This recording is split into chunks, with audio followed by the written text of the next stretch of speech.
लेकिन आशुतोष जी, अभी अगर हम सिर्फ ट्रम्प के भाषण पर, संबोधन पर को फोकस करें, तो क्या आपको नहीं लगता है कि ट्रम्प फँसे हुए थे, फँसे हुए हैं? उनके पास कोई भी एग्ज़िट का रास्ता नहीं है। वो पुरानी बातों को दोहरा रहे हैं और ज़मीनी जंग से तो हट ही गए हैं, भाग ही गए हैं। लंबी जंग भी नहीं लड़ना चाहते हैं। केवल हम्म। अपने अमरीकियों को वो आश्वस्त करना चाहते हैं कि मैं जंग में अपने पैर और नहीं फँसाने जा रहा हूँ।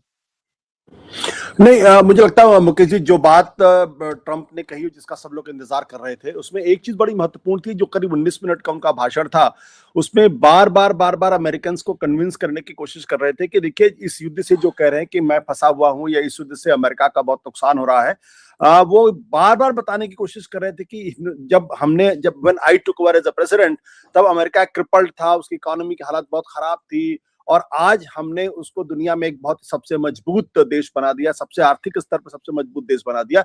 तो शायद उनकी युद्ध को लेकर जो फंसे हुए हैं, जिस तरीके का नैरेटिव इस वक्त पूरी दुनिया के अंदर चल रहा है, और खुद अमेरिका के अंदर जो नैरेटिव बार बार, जो वहां के तमाम बड़े बड़े एक्सपर्ट्स, जेफरी सैक्स जैसे एक्सपर्ट्स बार बार कह रहे हैं कि डीरेंज्ड पर्सन है, या फिर जो एलेक्स जॉन्स, जो उनके खुद के अपने सपोर्टर हैं, वो कह रहे हैं कि this man is not fit to govern America.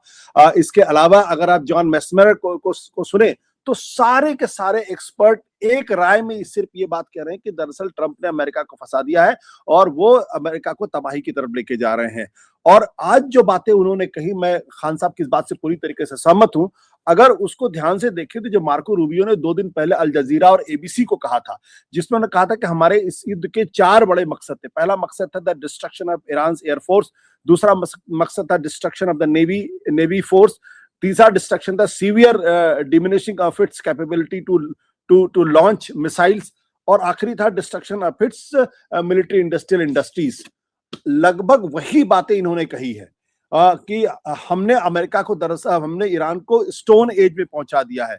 अब वो कभी भी जो है वो किसी तरीके का परमाणु हथियार नहीं बना पाएगा। तो दरअसल ये खुद को कन्विंस करने की और अमेरिका को कन्विंस करने की, या अपने मागा को कन्विंस करने की कोशिश ज्यादा थी कि जो बातें हमारे बारे में कही जा रही वो सारी बातें गलत हैं। इत्तेफाक की बात देखिए कि जब हम उनके बारे में चर्चा कर रहे हैं, 2 और डेवलपमेंट्स हुए हैं। जो अमेरिका की जो इंटेलिजेंस एजेंसीज, उन्होंने साफ तौर पर कह दिया है कि ईरान किसी भी तरीके से अमेरिका से युद्ध को खत्म करने के मसले में बात करने के लिए किसी भी तरीके से तैयार नहीं है। दूसरी बात, जो ईरान के राष्ट्रपति पेजेश्कियां, उन्होंने एक चिट्ठी लिखी है और उस चिट्ठी में इस बात का जिक्र किया है कि दरअसल अमेरिका इस वक्त किस तरीके से सारे ह्यूमन राइट्स का वायलेशन कर रहा है। स्कूल के जो बच्चे हैं, उनके इंस्टॉलेशन पर अटैक कर रहा है। जो कैंसर ट्रीटमेंट फार्मास्यूटिकल इंडस्ट्रीज है, उन पर अटैक करने की कोशिश कर रहा है। और ये भी लिखा है कि क्या आप लोग इन सब चीजों को जायज ठहराने की कोशिश कर रहे हैं? बोले, हमारे ऊपर ये आरोप लगता है कि हम परमाणु हथियार बनाना चाहते हैं। हकीकत यह कि 2 बार हम अमेरिका से बातचीत कर रहे थे, और जब बातचीत कर रहे थे परमाणु हथियार खत्म करने को लेके, उसी वक्त हमारे पर हमला किया गया। तो दरअसल ट्रंप की जो पूरी खिसियाहट ये है कि उनके लाख कहने के ये बावजूद आशुतोष भी जी, ये ईरान। अमरीकियों को संबोधित कर रही है ये चिट्ठी, जी अमरीकियों बिल्कुल। को बताने के लिए। जी।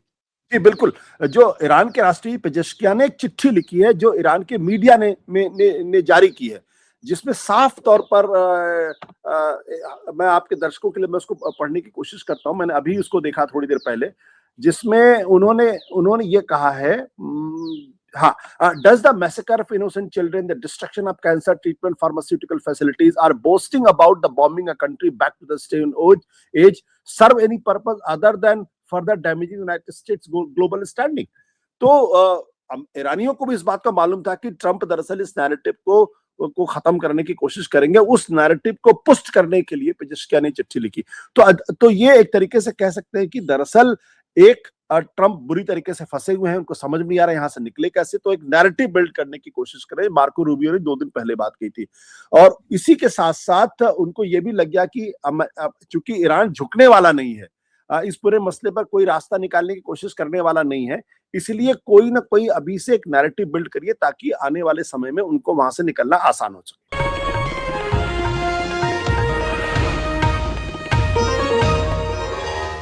Copyright disclaimer under Section 107 of the Copyright Act 1976. Allowance is made for fair use for purposes such as criticism, comment, news reporting, scholarship, and research. Fair use is a use permitted by copyright statute that might otherwise be infringing.